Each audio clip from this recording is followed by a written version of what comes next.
Good morning and welcome to Get Secure. My name is Mike Blangiforti. I'm your host. I'm also the Vice President of Marketing and Public Relations for Arrow Security. So welcome to part 3 of our series on the Gilgo Beach serial murders. I'm happy to have with me again former Suffolk County Police Commissioner Richard Dormer. Commissioner, welcome again. Good morning. Okay, so we're up to part 3 now of this series. And last episode where we left off was the search is now terminated because the winter months were upon you, and a collaborative meeting, I guess, is held to make the determination that we're going to call the search off. Can you talk to the viewers again, just to remind them, why was that search called off to stop in the winter?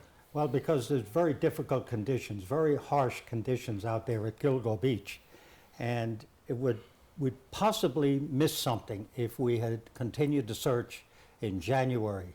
And so we decided to wait till the winter was pretty much over before the new growth the spring growth came on. And so that was the decision. We were looking to see if there were more bodies or body parts out there. We weren't looking for a live person. That was pretty obvious. So that was the decision that we made. And I think it was a prudent decision. It was the right decision to make. And so we waited till the end of March and then into the first couple of weeks of April. And it wasn't a decision that you made on your own. Obviously, you made this decision with others. Well, you know, in the police business, you brainstorm, you sit down with your commanders, with the chiefs, with the task force, the homicide task force, and, you know, we talked this out, and everybody pretty much agreed that we'd go back in there when the weather cleared up and we could see what was happening on the ground. Right. And also to recap, when we did leave off in January, when the search is terminated now, 4 victims, so 4 bodies, 4 identifications as well, which is very big in a police investigation, that you have 4 sets of remains and 4 identifications. We also spoke about the commonalities. We spoke about that they were in the prostitution business. We spoke about Craigslist. We spoke about where they worked. We spoke about the proximity in which the remains were found to one another. And we spoke about similarities that they were wrapped, which we didn't get into too much detail with. So now the search resumes in March. And so now, Commissioner, the search resumes, and no sooner does the search resume that another set of remains is found. It's pretty quick. Yes, and I should back up, Mike. You know, it's very unusual when the remains of prostitutes are found, that they're identified. The history of missing prostitutes throughout the country will tell you that they're usually not in the database and not reported missing, and therefore not identified, which really causes major problems for the investigation. We had them, the first four, in the database because their families, they weren't estranged from their families, and their families reported them missing. And so the DNA went into the database. And that really assisted our investigation with the first 4. Now we move forward to March, the end of March, and into the first couple of weeks of April, when the search commences along that area off Ocean Parkway. And on March 29th, we found 1 remained. And then on the 4th, April 4th, 3 more. Now that brings a total to 8. How does the first one found on March 29th? There was an officer from Suffolk County PD was walking along where the brush area is along Ocean Parkway, and observed something on the top of the surface, which turned out to be the remains of a body. And that was the first one. And then on April 4th, when we had all the recruits out there, the fire department, detectives, canine, we found 3 more remains. So now this was a total of 8 remains found in the same area. Right. The one on the 29th, what proximity were those remains found in relation to the remains found on April 4th, the other 3? They're all in close proximity. They're not right on top of each other, but and I'll show you, you know, the line of where all the bodies were found. I have it here on a poster, And so you can visually see where the bodies were found. The first 8 bodies, subsequently, there were 2 more parts found in Nassau County, which was April 12th. Yes. Nassau County and State Police, now they searched with our assistance in their area, and we came up with 2 more remains. That's a total of 10 remains Yes. found with the continuous search March and April of 2011. I mean, now this was, and I hate to use the word expected, but it was kind of expected when you stopped the search for the winter months.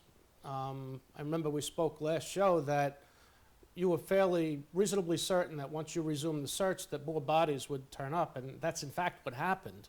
Yeah, that was our theory, that there was probably more bodies out there. And that, that was proven when we found the remains. And now we, as you can imagine, and I think your audience can understand this, a lot of law enforcement people watching this program, a lot of them with experience will understand that now we have 10 remains. I should mention remains. Doesn't mean we had a full body. Right. And now, of course, DNA has to be extracted from these remains. They all have to be analyzed, uploaded into the database, and see if they connect with other bodies or body parts that were found in the metropolitan area, and even throughout the country, because that database is a nationwide database. And now March 29th, where these the remains are all found in Gilgo, right? March 29th and April 4th, all Gilgo. Gilgo, in the area of Gilgo. April 12th, the 2 last sets of remains found. Where are they found? Many miles away as you head west towards the Jones Beach Tower. People that are, the audience, maybe, they understand that Gilgo Beach is way back east. And then the 2 remains found near the tower area of Jones Beach, many miles away. And then we find out through DNA they're connected to Gilgo Beach. One of them is connected to one of the remains found at Gilgo Beach. Okay, now, can you just explain to the viewers, when you say connected, I understand what you mean, but how were they connected? Through DNA.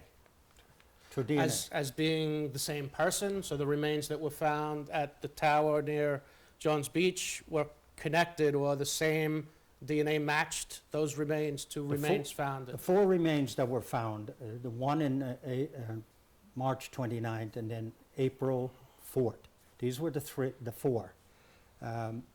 One of them, by the way, was an Asian male, was a male. The other one was a toddler, which really threw me for a loop when I heard this. I mean, we were expecting all females. Because now we're outside of the realm of prostitutes, and Well, it now we're appeared talking like about a Yeah. child, a young innocent. Well, it appeared like child. that at that time. And then again, the task force now investigates all missing persons, missing youngsters throughout the metropolitan area, throughout the country. Nothing matched up. Now, the DNA is being analyzed at this point. And again, on the 12th, Nassau County and the State Police and Suffolk County are searching in the Nassau County area. They find 2 partial remains. One of them, through DNA, connects to the toddler, many miles away. And a forensic anthropologist believes that the toddler is connected to the mom. Couldn't be definitive with that, but that was the theory. It would make sense that the toddler didn't just get there on their own. And the other thing, and your audience is probably asking the question, why didn't somebody report a toddler missing? I mean, if a toddler goes missing in a family, everybody is going to notice it, and they're going to report it, and they're going to say, where is so-and-so? We didn't have that. We had no report on a missing toddler or a missing mom. And again, this leads to the theory that the mom was involved in the sex business. Their DNA was not in the database. One of the 4 that I just mentioned, the last 4, was an Asian male. And again, it took a while for the anthropologists, the forensic people, to analyze the remains. And we find out that the Asian male, a very slight build, was wearing women's clothes. not in the database again, but probably, the theory was probably working as a sex worker and connected with the killer.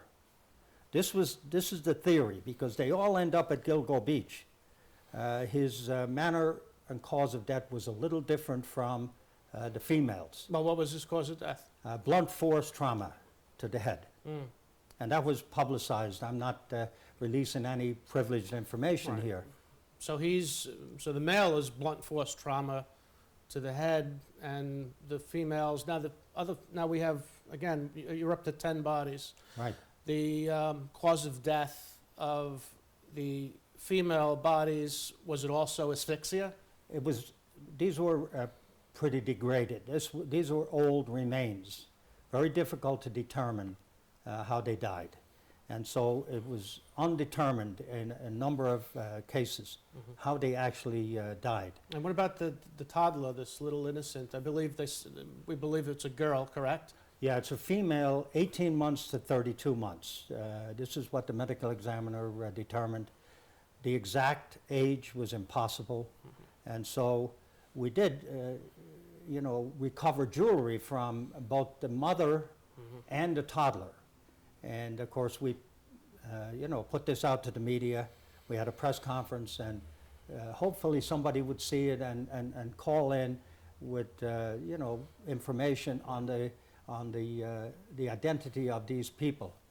We never identified There them. could even be people calling in if they want to today, being that it still is an open homicide investigation. What's the number to Suffolk County tips line Yeah. that they can call up? It's 1-800-220-TIPS. That's 1-800-220-TIPS. There's a reward for information that will lead to the arrest of this person. And I mentioned the arrest, the killer. If anybody has any information on who they believe these victims are, the Homicide Squad in Suffolk County would like to hear from you. And you can do it in confidence. They'll keep your identity confidential. Yeah, and I know any bit of information, there's no small bit of information, no matter how small or no matter how big, any information could be helpful to solving this serial murder case. Now, Well, Mike, if I may on that, again, your audience has a lot of law enforcement people tuned in. And you've solved cases with just a phone call, one bit of information. My belief and the belief of the people in the law enforcement field is that this killer has made a mistake someplace. He's messed up somewhere. We have to find out where he messed up. And then that would be the key to opening up this investigation and identifying this person. the toddler, were they able to come up with an exact cause of death on the toddler? No, it was, the body was degraded, it was out there for some time, and so it was impossible to determine. So they can't even determine if the toddler was the victim of a homicide? I mean, that's the assumption I'm operating under. Well, we assumed that this was a murder victim. You know, you have to assume that. Why dump the body there with all the other bodies? You know, it makes sense. Yeah, it's a terrible set of circumstances, and you often makes you wonder what's inside of the mind of a serial murderer. What's inside the mind of a killer? Well, before we get to that, Mike, you know, when we found out that there was a toddler, the Asian male, you could explain it because he was wearing women's clothes. And so he was passing himself off possibly as a female. The toddler, why would a toddler end up with all this mixture of sex workers? And people in the sex business have told us that every now and again, you know, the sex worker will take her toddler with her to meet a client. This is not unusual. I mean, this was shocking to me when I heard it, but they tell me that this happens. They don't have regular babysitters. They need the money for whatever reason, and so that's, we believe, why the toddler ended up at Gilgo Beach. And then the remains of her mom ended up many miles away, west of there. So obviously the killer wanted to throw the police off. If they ever found a body part, they wouldn't find the whole body. And so this was part of the, you know, the signature of this guy. Right. Now, Could we draw any conclusions that the male Asian that was killed by blunt force trauma and everybody else, to the best that could be determined, asphyxiation, could we draw any conclusions as to the manner in which he was killed? Well, we think that, you know, the client Mhm. thought he was making arrangements with a female, found out it wasn't a female, and had an angry, violent outburst, and that's what we believe happened. Same killer. I believe it's the same killer. I mean, Gilgo Beach, everything comes back to Gilgo Beach, and we didn't mention the other two remains. We're mentioning the Asian male, who, by the way, was not in the database, and it was never in. And I believe you have a sketch of him here, the Asian Yes, male. we put that out at that time. Yeah. The sketch of the Asian male. Okay. Now, This was the Asian male, and by the way, the medical examiners people, they reconstruct what the person would look like from the remains, especially Yeah. the skull, and they're pretty good with this. Yeah. You know, it may not be 100% accurate, but we publicized this in the hope that somebody would recognize this person. You know, I'm not sure if homicide has received any calls lately, but by putting this out today, maybe somebody, it'll jog somebody's memory, and they'll make a phone call. But this is important that this information, this visual, be put out through the media, because a phone call, again, I hearken back to Baby Hope, which NYPD brought in, a terrific job, but for years they couldn't identify that little baby. Eventually, on the anniversary, they continued to publicize the story with the sketch from the child, and they got a break in the case and made an arrest. So we're hoping the same thing happens here. Now, he was one of the three found on April 4th. Now, who are the other two? But he was one of the four. There was four. Yeah, yes. And Yeah, the one on Asian March male, 29th, there was the right. toddler. Mhm, Now the mhm. toddler, Yeah, let's, yeah, I should point out that there was jewelry on the toddler. yeah. This is the jewelry. Again, the detectives, the task force ran this down with jewelry stores, with Macy's, with Sears, with everybody, to try and identify this. Very common, by the way. But again, we publicized this because somebody might recognize it and say, oh, that's so-and-so. I thought they went someplace. But now we found this on the toddler and we publicized it. Now the interesting thing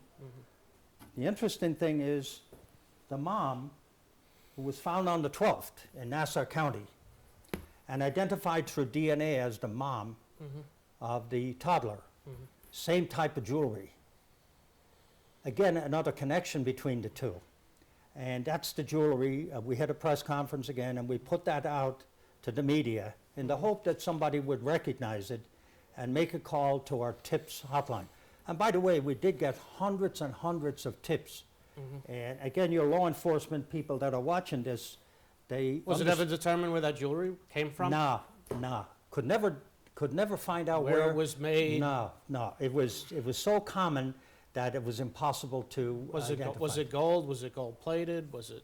It was gold plated. It wasn't expensive jewelry. This was common, very common, and so to identify where it came from was impossible. So This there's is no what we're knowledge told. of what store it could have come from, what store They or went through all that, stores? Mike. And I should mention, by the way, and there may be a question out there about who we worked with this investigation. A big player was NYPD. These prostitutes worked NYPD. NYPD had the first missing persons report on one of the first four that we found. That detective had done a terrific job on that investigation. It came to a dead end.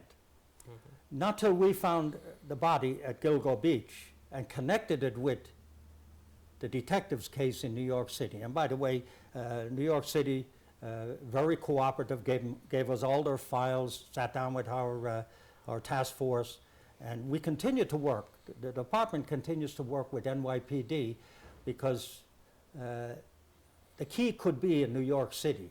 This guy is comfortable in New York City. he's comfortable in Nassau County, in Suffolk County. So everybody has to work together. It's not just the Suffolk County, investigation. We pulled everybody into this, including the state police. And so I want your audience to understand that we reached out to everybody and sat down with them. And just And talking including, of, and I should say, Mike, including the FBI. They came to the Suffolk County a number of times to sit with the task force, to give us some investigative leads. This is the analysis unit from Quantico. They used to call it the behavioral science unit. It's now the analysis unit. Very helpful, by the way. And so, we publicized all this stuff in the hope that somebody would, and everybody was watching it, by the way. And I think the killer was also watching this stuff. This guy is watching this. He may be even watching this program. Yeah. Now, the four remains that we're just talking about, the last we four. had the toddler, we had the Asian male on the 4th. Right. And then we had female. Mhm. And on the 29th, we had a female. Right. Now, in 2000, year 2000, a body was found wrapped at Manorville off exit 71, 7071, off the expressway, many miles from Gilgo. This was in 2000. That body was never identified. It was a partial remains. It was missing parts of the body. The detectives at that time came to a dead end. There was no report of a missing person. It was a female, not in the database, and so it became a cold case. In 2003, another body found in Manorville, about a mile away from where that first one was found, again wrapped, missing parts of her body. She was identified at that time from a tattoo that she had on her back. When the killer murdered her, he tried to erase the tattoo by cutting it out. He didn't do a very good job. The ME's office, the forensic scientists, raised the tattoo and through arrest records identified her as a Jessica Taylor, a prostitute working in Manhattan.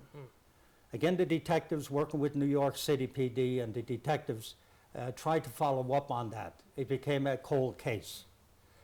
Fast forward to 2011. March 29th and April 4th. Two of the remains match up with the two from Manorville. Wow.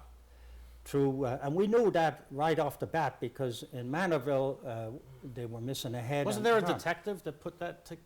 Well, that's a little different now, and I'll get to that in a second. Yeah. But they were matched up. Gilgo was matched up with Manorville. DNA and also the body parts, because in Manorville they were missing the head and the arms. We found them, the head and the arms, at Gilgo. So now, this is over 40 miles away, matched with Gilgo. At that time, there was a lot of publicity in the media about dismemberment. A retired detective from homicide in Suffolk County called the homicide squad and told them about two legs, ladies' legs that were found in 1996 off Davis Park, which is Fire Island, across from Patriot. It was floating in the water in a bag. Man and a woman walking along, the man opens the bag, there's two legs in the bag. This detective handled that case. It came to a dead end, could never identify where the legs came from. He told the homicide squad, I bet the medical examiner still has these legs. They checked. The legs were still in the freezer. DNA was done on the legs. The DNA matches with one of the remains found, the other remain found in Nassau County. So now we have Davis Park, two women's legs, matched through DNA in Nassau County, across into the Nassau County area off Gilgo Beach. So now the two that were found in Nassau County, one was connected to the toddler, and the other one was connected to Davis Park, the two legs in the bag. The Manorville, I just mentioned them, the Jessica Taylor and the other gal are matched with body parts at Gilgo Beach. Wow. So now, 10 body parts, 4 of them full bodies, are all come back to Gilgo Beach. Now, Everything's going back to Gilgo now. and this leads to the theory that I had, that this was one killer. The FBI claims that there's possibly 100, 150 serial killers in the United States. What is the probability of having 3 of them in Long Island?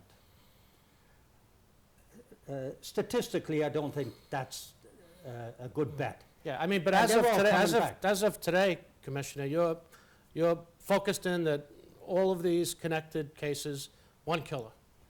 One killer, because of all the common denominators. They're all sex workers, prostitutes. They were spread out through different parts of Long Island, but all come back to Gilgo Beach. Yeah. What would we have?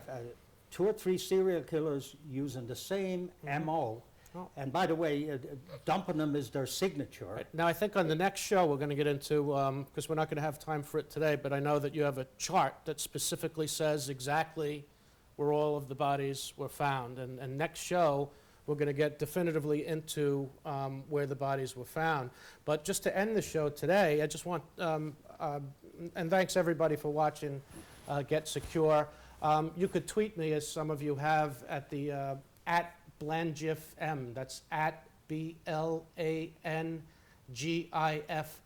You could tweet me, as some of you have. And Commissioner, I have some people from the Twitter sphere with some questions for you. This one comes from a Butch, and he says, could James Bissett III be the Long Island serial killer? So, Yeah, this person committed suicide, and it was shortly after I had a press conference in which I put out the theory that it was probably one killer. is this after the first set of remains, or in No, the spring? this was after the second Oh. set. This was, into 2011. And unfortunately, he committed suicide, and the connection was made that because of that press conference, he may have killed himself. The homicide task force vetted that very thoroughly and determined that he wasn't involved in the Gilgo killing. So I just want your audience to know that that was not ignored. Homicide looked at that very closely, and we think it was They an didn't see a isolated connection. incident. Yeah. Then I have also a question from a former NYPD detective. Says, maybe it's my detective ego speaking, but the NYPD detectives would have had a collar by now, and the commissioner calls off the search because it's cold. Why? Well, no, not because it was cold. And I should say, by the way, I love NYPD. My son is a proud member of NYPD. I'm very proud of that. I've always touted NYPD as one of the best, if not the best, police department anywhere in the world. And, I understand the detectives' take on this. And I should mention, by the way, in the media the last few days, they're talking about all the cold cases, murder cases in NYPD that they haven't solved. That's no knock on NYPD. These cases are very difficult, by the way. You may even know who committed the murder and not be able to bring it in. These cases are very difficult to investigate, and detectives out there that have investigated these types of crimes will know exactly what I'm saying. These are stranger-to-stranger killings. They're not like a husband and wife, boyfriend-girlfriend situation. So the connection is very tenuous. But the weather conditions... Well, the weather conditions, it was very harsh out there. If you're familiar with that area, the dogs have trouble working that, the canine dogs. And the handlers are telling us, the boss of that unit was telling us that the dogs don't even like to work that area. We needed the cadaver dogs. We didn't want anything covered with frost and snow because we could miss something. And so there'd be no point in doing a search and then having to go back and do the search again. So we made a prudent decision to wait till the weather got better. And it was the right decision. Well, right after the weather got better, came more remains. And then Now- we found the more remains. And Now, I the sh- last question is from a retired detective squad commander, NYPD, believing it's all connected to the Manorville dump jobs, and there is a New York City Queens connection as well. Check for similar in the 100th precinct, which is Rockaway Beach, and you'll be surprised at what you find. Not only should the search have continued, but it shouldn't have just stopped at Nassau County. Well, he's right on with that. We didn't stop at the Nassau County line. As I mentioned earlier, and to the audience and to you, Mike, we work very closely with NYPD, all their missing persons report. they're missing prostitutes. So we worked with all their squads with their homicides, and they were very cooperative, by the way. We were well aware that these sex workers were working New York City. Mm-hmm. 2 of them, of the first 4, went missing at Hop Hog and in Babylon. Mm-hmm. One of them was a Suffolk County girl. The others were all Manhattan. That's where they worked from. So to, not work with NYPD wouldn't make sense. We did tell Nassau, we suggested to Nassau that they search further into their area to see if there were any bodies dumped, and they did. This was as you approached Jones Beach from New York City. That area was checked. I should also mention, Mike, when we talk about the search, we had the FBI arrange with the military to bring in special equipment on a fixed-wing aircraft to scan the whole area of Jones Beach. This we had done in spring, summer of 2011.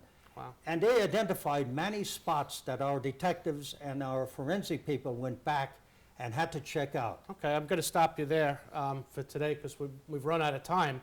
And but definitely we've set up what could be in part 4 for the continuing series on the Gilgo Beach serial murders. Thanks everybody for watching. My name's Mike Blangiforti. I'm your host. I want to thank Commissioner Dormer once again, and we'll see you next week for part 4. Have a great day, everybody.